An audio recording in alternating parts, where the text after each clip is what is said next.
एक राजा था। वह बहुत बूढ़ा हो चुका था, लेकिन मोह माया से छूट नहीं पा रहा था। बाल सफ़ेद हो चुके थे, लेकिन राजगद्दी छूट नहीं रही थी। एक दिन उसने अपने दरबार में एक भव्य उत्सव रखा।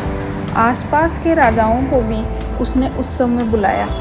उसने अपने गुरु को भी बुलाया और उत्सव को रोचक बनाने के लिए राज्य की प्रसिद्ध नर्तिका को भी बुलाया।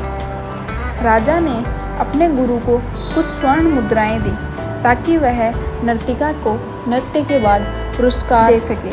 रात भर नृत्य चलता रहा। सब आनंद से झूम रहे थे। सुबह होने ही जा रही थी कि नर्तिका ने देखा तबले वाला नींद में ऊँघ रहा है। वह झपकियाँ ले रहा है, जिसके कारण तबले की ताल धीमी हुई जा रही थी और नृत्य भी धीमा पड़ने लगा।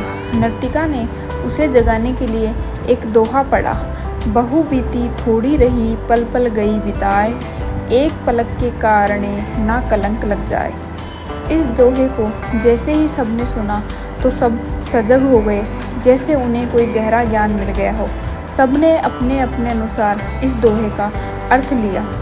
तबले वाला सतर्क होकर तबला बजाने लगा। सब लोग दोहे की बहुत प्रशंसा करने लगे। नर्तिका ने वो दोहा फिर से पढ़ा।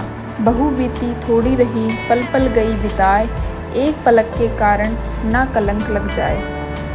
इस बार राजा के गुरु ने सारी मुद्राएं नर्तिका को दे दी। नर्तिका ने फिर दोहा पढ़ा तो राजकुमार ने अपना मुकुट उतार कर नर्तिका को सौंप दिया। नर्तिका दोहा फिर पढ़ने लगी। इस बार राजकुमारी ने अपने गले से अपना कीमती हार निकालकर नर्तिका को दे दिया। नर्तिका दोहा बार बार दोहरा रही थी। अब राजा ने उसे बहुत सारा पुरस्कार दिया, लेकिन राजा अब असहज हो चुका था।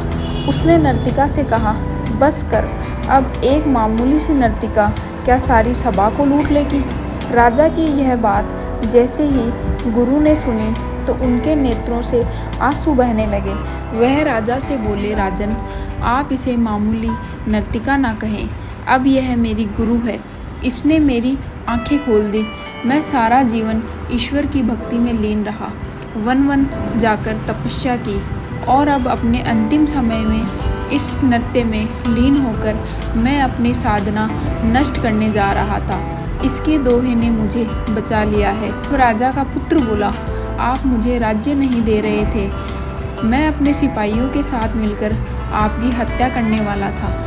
इसी दोहे ने मुझे जगा दिया कि आज नहीं तो कल राज्य मुझे ही मिलने वाला है।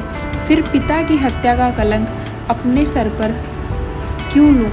राजा की पुत्री भी राजा से बोली, पिताजी, आप मेरा विवाह नहीं कर रहे थे। आज मैं महावत के साथ भागकर अपना जीवन बर्बाद करने वाली थी, पर इसी दोहे ने मुझे सुमति दी कि आज नहीं तो कल तेरा विवाह हो ही जाएगा। तू क्यों घर से भागकर अपने पिता को कलंकित करती है। यह सारी बातें जब राजा ने सुनी तो उसे भी अपनी गलतियों का एहसास हुआ और उसने उसी समय राजकुमार का राज तिलक करने का निर्णय लिया और राजकुमारी से भी कहा, पुत्री, मैं जल्दी ही योग्य वर देखकर तुम्हारा विवाह कर दूंगा। यह सब होता हुआ नर्तिका देख रही थी। उसके मन पर इतना गहरा असर हुआ कि वह सोचने लगी, मेरे एक दोहे से कितने लोग सद्मार्ग पर चले गए। जब सबने सही मार्ग चुन लिया है तो मैं क्यों पीछे रहूं। उसने उसी समय राजनर्तिका होना त्याग कर ईश्वर की भक्ति को अपना लिया। कभी कभी जीवन में हम बहुत कठिन रास्तों से गुजरते हुए अपनी मंजिल पर बस पहुंचने ही वाले होते हैं कि ठीक उसी समय हमारा सब्र टूट जाता है। हम हिम्मत हार जाते हैं, रुक जाते हैं, ठहर जाते हैं। वह कहते हैं ना कि कश्तियाँ अक्सर किनारों पर ही डूबा करती हैं। यह बात बिल्कुल सच है कि मंजिलों पर पहुंचने से ठीक पहले ही सब्र टूट जाया करता है।